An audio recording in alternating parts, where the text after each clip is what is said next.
Hello दोस्तों, स्वागत है आपका हमारे चैनल पीकेएस ऑफिशियल में। इसके पिछले क्लासेस में हम सभी साइंस सीरीज का 8वां क्लास कर चुके हैं। आज हम लोग 9वां क्लास करने जा रहे हैं। अगर आपने नहीं देखा है तो डिस्क्रिप्शन बॉक्स में इन सभी क्लासेस का लिंक दे दिया गया है, वहां से आप देख सकते हैं। यह साइंस सीरीज सभी वनडे एग्जाम जैसे railway ALP, technician, NTPC, RPF, SSC GD, इन सभी एग्जामों के लिए बहुत ही ज़्यादा इम्पोर्टेंट होने वाला है। तो चलिए शुरू करते हैं। सबसे पहला क्वेश्चन है, टाइफाइड जिसे हम लोग मियादी बुखार कहते हैं, यह फैलता है, कैसे फैलता है? ऑप्शन ए छूने से, ऑप्शन बी वायु से, ऑप्शन सी कीट रोगवाही से, ऑप्शन डी पानी खाद्य पदार्थों से। देखिए इसका राइट आंसर क्या होगा, आप लोग कमेंट करके जल्दी बताइए। देखिए जो टाइफाइड यानी जो मियादी बुखार है, यह दूषित पानी और खाद्य पदार्थों से फैलता है। तो इसका राइट आंसर हो जाएगा ऑप्शन डी। ये कैसे फैलता है? पानी और खाद्य पदार्थ, दूषित पानी और खाद्य पदार्थों से। ठीक है, यहाँ पे थोड़ा सा मिस्टेक हो गया है टाइपिंग। तो टाइफाइड जो है यह दूषित पानी और खाद्य पदार्थों से फैलता है। देखिए टाइफाइड जो है साल्मोनेला टाइफी नामक जीवाणु से होता है। ये टाइफाइड किस जीवाणु से होता है? तो साल्मोनेला टाइफी नामक जीवाणु से होता है। इसे हम लोग आंत का बुखार भी कहते हैं। टाइफाइड का और एक नाम क्या है, किस नाम से जानते हैं? आंत का बुखार के नाम से भी जाना जाता है। यह रोग पानी की गंदगी से फैलता है, ये आप लोग जान गए होंगे। आई होप आप लोग समझ गए होंगे। चलिए नेक्स्ट क्वेश्चन देखते हैं। नेक्स्ट क्वेश्चन है, फेफड़े का सफेद कैंसर किसके कारण होता है? Option A asbestos, option B silica, option C textile, option D paper. तो देखिए इसका राइट आंसर क्या होगा, आप लोग कमेंट कीजिए। फेफड़ा का जो सफेद जो कैंसर है, यह एस्बेस्टस के कारण होता है। किसके कारण होता है? एस्बेस्टस के कारण होता है। इसका राइट आंसर ऑप्शन ए हो जाएगा। देखिए एस्बेस्टस क्या होता है? तो एस्बेस्टस कई प्रकार के खनिज सिलिकेटों के समूह को हम लोग कहते हैं। कैसे समूहों को? तो कई प्रकार के खनिज सिलिकेटों के समूह को हम लोग क्या कहते हैं? एस्बेस्टस कहते हैं, जो रेशेदार तथा अदहनीय होते हैं। रेशेदार होते हैं और अदहनीय होते हैं। इसके रेशे चमकदार होते हैं। इसका जो रेशे होते हैं कैसे होते हैं? चमकदार होते हैं। ठीक है, तो आई होप आप लोग समझ गए होंगे। इसका राइट आंसर ऑप्शन ए हो जाएगा। नेक्स्ट क्वेश्चन है, निम्नलिखित में से किस विटामिन की कमी से रिकेट्स नामक रोग हो जाता है? Option A vitamin A, option B vitamin B, option C vitamin C, option D vitamin D. देखिए इसका राइट आंसर क्या होगा, आप लोग जल्दी कमेंट कीजिए। बिना कमेंट किए मैं कैसे समझेंगे कि आप लोग को ये क्वेश्चन का आंसर आता है? आप लोग कमेंट कीजिए। देखिए जो विटामिन डी होता है, इसकी कमी से रिकेट्स नामक जो बीमारी होता है। तो इसका राइट आंसर ऑप्शन डी हो जाएगा। विटामिन डी की कमी के कारण कैसा रोग होता है? तो ये रिकेट्स नामक रोग होता है, जो आप लोग चित्र में देख पा रहे होंगे। देखिए अब जब विटामिन आ गया है, थोड़ा जान लेते हैं किस विटामिन के कमी से कौन सा रोग होता है। तो देखिए विटामिन ए की कमी से रतौंधी, यानी जो आंखों से कम दिखाई जो देता है, रतौंधी, ये होता है। ठीक है, और विटामिन बी से बेरी बेरी नामक रोग होता है। ये बहुत इंपॉर्टेंट क्वेश्चन है, बार बार पूछा गया है कि विटामिन बी से कौन सा रोग होता है? तो बेरी बेरी। ठीक है, उसके बाद विटामिन सी से जैसे पायरिया, ये सब रोग होता है। और विटामिन डी से ये ऑस्टोमलेशिया नामक रोग होता है वयस्कों में, जो हड्डी से संबंधित है। तो इसका राइट आंसर ऑप्शन डी हो जाएगा। देखिए विटामिन की कमी से रिकेट्स मतलब जो हड्डी से ही संबंधित ये एक रोग है, जो विटामिन डी के कमी से होता है। आई होप आप लोग पूरा विटामिन के बारे में समझ गए होंगे। चलिए नेक्स्ट क्वेश्चन देखते हैं। नेक्स्ट है, एड्स निम्न कारणों में से किसके द्वारा होता है? ऑप्शन ए पानी से, ऑप्शन बी जीवाणु के कारण, ऑप्शन सी विषाणु यानी वायरस, ऑप्शन डी फंगस। किसके कारण होता है? देखिए जो एड्स होता है, यह विषाणु के द्वारा होता है। विषाणु के द्वारा फैलने वाला रोग है, विषाणु यानी वायरस के द्वारा। देखिए एड्स जो होता है, यह कौन से विषाणु के कारण फैलता है? तो HIV, जिसका फुल नेम क्या है? इसके पिछले क्लासेस में बताए थे, इसको कमेंट करके बताइए जो HIV का फुल फॉर्म क्या होता है। ठीक है, देखिए और जो एड्स होता है, एड्स का भी फुल फॉर्म क्या होता है? एड्स का फुल फॉर्म होता है एक्वायर्ड एमिनो डिफिशियंसी सिंड्रोम। ठीक है, और एक क्वेश्चन इससे रिलेटेड बताए थे कि जो एड्स का जो टेस्ट किया जाता है इस HIV वायरस का टेस्ट, उस टेस्ट का नाम क्या है? उस टेस्ट का नाम है एलिसा। एलिसा टेस्ट जो होता है HIV वायरस की जांच करने के लिए एक प्रणाली है जो जांच किया जाता है HIV वायरस की। किसके द्वारा? ELISA, ELISA। इसका भी फुल फॉर्म पूछ लेता है कितने एग्जामों में। तो देखिए, एलिसा का फुल फॉर्म है एंजाइम लिंकेड इम्यून सॉल्वेंट एसे। ये एलिसा का फुल फॉर्म है। आई होप आप लोग समझ गए होंगे। इसका राइट आंसर ऑप्शन सी हो जाएगा। एड्स जो है HIV वायरस के कारण फैलता है। नेक्स्ट क्वेश्चन है, निम्नलिखित में से किस बीमारी का संबंध निक्षय पोषण योजना से है? Option A cancer, option B tuberculosis यानी TB, option C AIDS, option D scurvy.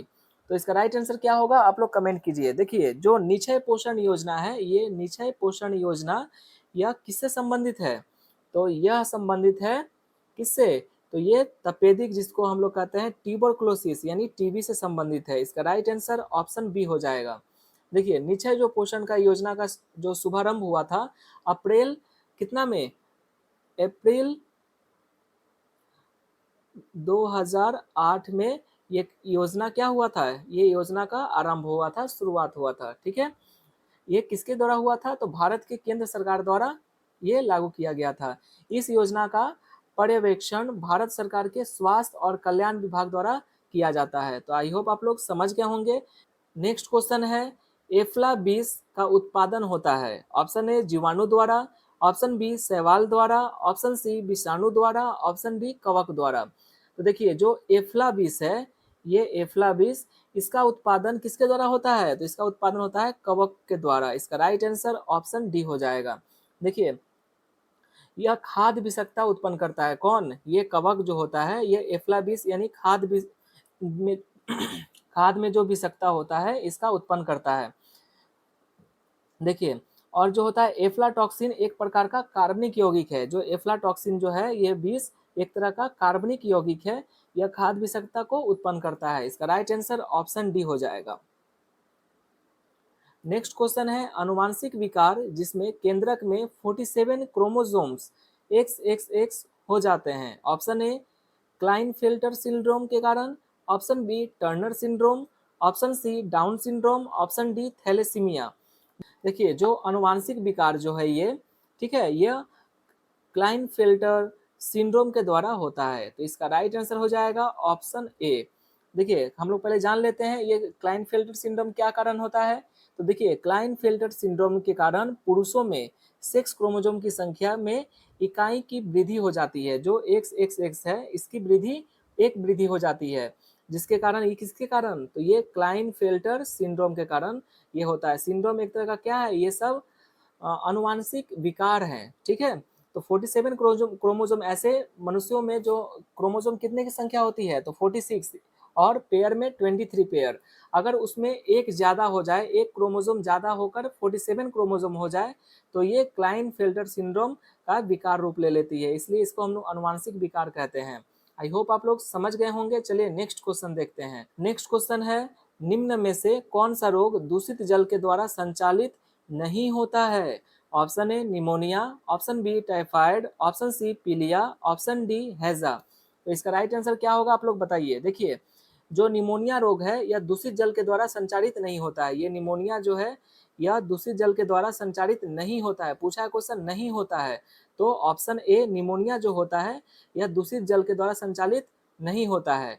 बाद बाकी ये टाइफाइड, पीलिया, हैजा, ये सब दूषित जल के कारण क्या होता है? ये दूषित जल के कारण संचालित होता है। तो इसका राइट आंसर ऑप्शन ए हो जाएगा। देखिए, निमोनिया रोग जीवाणु द्वारा होता है। उस जीवाणु को हम लोग क्या कहते हैं? डिप्लोकोकस निमोनी कहते हैं। क्या कहते हैं? Diplococcus pneumoniae.